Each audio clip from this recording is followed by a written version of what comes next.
So today we'll discuss the different aspects that you need to consider when trying to grow in the winter. Specifically, I'll show lettuce, but it's most likely going to be applicable to other crops that you do try to grow during the colder seasons. So I have three different setups, one in a greenhouse, cattle panel greenhouse, one in the tunnels in this bed, and a tunnel over there. And you'll see that each are growing the same type of lettuce, so we use magenta and winter density, but each have different aspects that either have helped it or hurt the lettuce from growing. Specifically in this one, we had to take down the tunnel, the first tunnel, and the second tunnel that's still remaining will be taken down today because it did not work. So I think talking about the different aspects will then hopefully help you succeed during growing in the winter season. All right, so the first one we'll look at is inside the cattle panel greenhouse. So in this case, the lettuce is doing fine. It is still growing. It's just not growing as much, but it is still getting through the winter season, just with at times a cloth on top.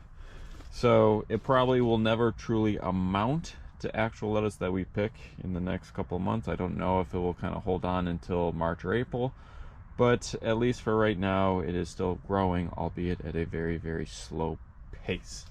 Now, if we look at the caterpillar tunnel in this bed, we see the same lettuce that was growing in the cattle panel greenhouse is much larger because it's getting more light than where the cattle panel greenhouse is. But even though it is growing and growing at lettuce that could potentially be harvested, it is now encountering a water issue, in that there is water here that is too much, and because it is very densely planted, we're not getting the airflow that's needed, and what's happening is that we're just getting rot. So nothing is really happening here. We see the black moldiness of the leaves. They're very brittle. You're really not going to want to do this. And so this bed had lettuce there yesterday looking like this, and we pulled in everything simply because it was just not going to work for us. It's not to say that it's not going to grow, because obviously it is growing, but there's the water aspect that we are not taking into account that really hurt from this lettuce actually going to the end of being pickable lettuce.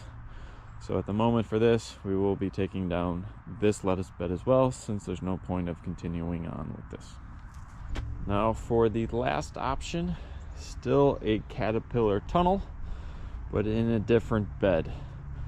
We can see that the lettuce is growing, not as much as the second option, so this lettuce is smaller, but still growing nonetheless.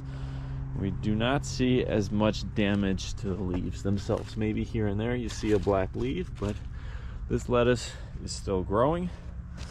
Not as big as the other one, but it's not encountering the same issue, the water issues, that what we saw in the second one. So this will continue to grow as best as we can.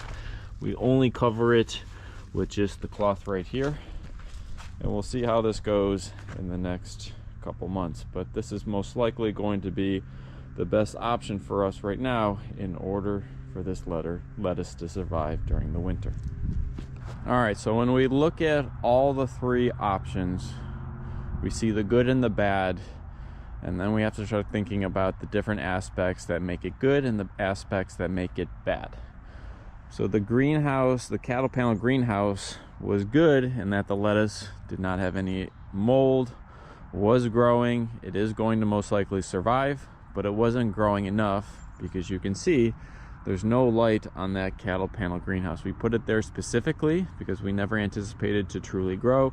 It was just there to be for germination, but because those bushes on the left of it have grown much larger, it pretty much has very, very, very minimal light during the winter season, maybe an hour or two at best.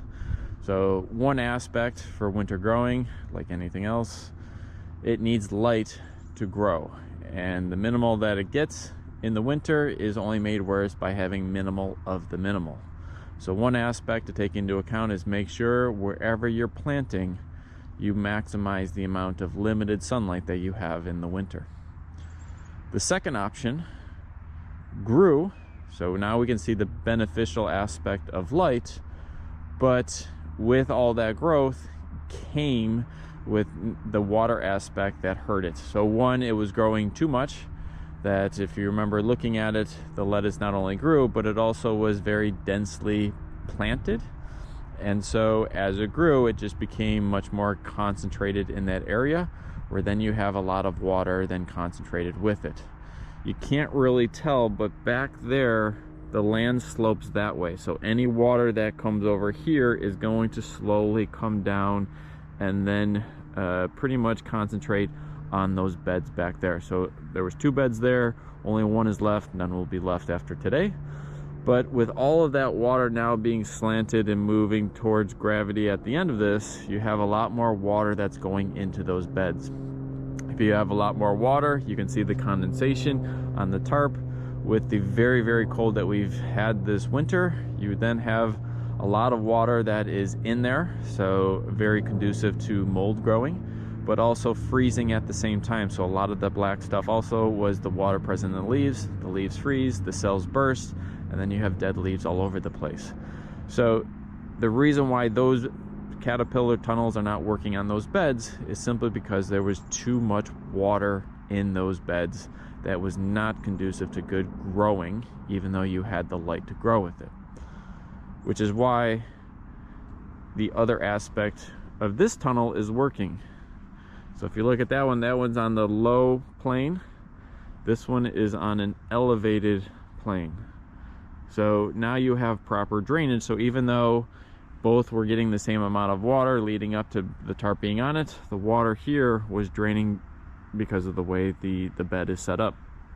So it may not be getting as much light, so you see some of the shade compared to this, but it's still getting sufficient amount of light. But because we now have proper drainage in that bed, we're not encountering the same sort of mold issues that we're getting back there. So the third aspect that you want to take into account is with winter growing, you don't need that much water. Typically the amount of water that's already present in that bed should be sufficient to withstand at least a month or 2 of growing. You might have to water here and there, but you do not want to have too much water in there because you're not going to have as good of circulation, especially if you don't open it as much. Plus you have to take into account that water freezes. Plants don't really like the freezing aspect because it will burst the cells. So you want enough, but not too much, because if it's too much, you have the mold growing over here versus sufficient enough where you have that drainage where it can still kind of drink when it needs to, but doesn't need to drink as much. So you want to have as much light, you want to have proper drainage, and you also want to have not as densely packed when you're planting out your beds, because the beds will grow and you need that air circulation, which isn't going to be as present compared to when you have something that doesn't have a tarp onto that. So I would say lesson learned for us, definitely not going to be using the cattle panel greenhouse. We will most likely be using this because the sunlight is there and you cannot control the amount of sunlight, but you can control the amount of water present. So we'll probably level out that land as best as possible, dig a ditch before those 2 beds, just put mulch in there so the water kind of pools into that ditch before it gets into the beds. And we'll most likely put a cattle panel like greenhouse, because I think the water, although always going to be present in there, I want to have more space where it can kind of be condensed farther away from the plants itself, so you at least have some proper, or at least better air movement for your lettuce in that case. So we'll probably try that next year. We'll probably give up on what we have this year, consider it lessons learned, and we'll move on from it.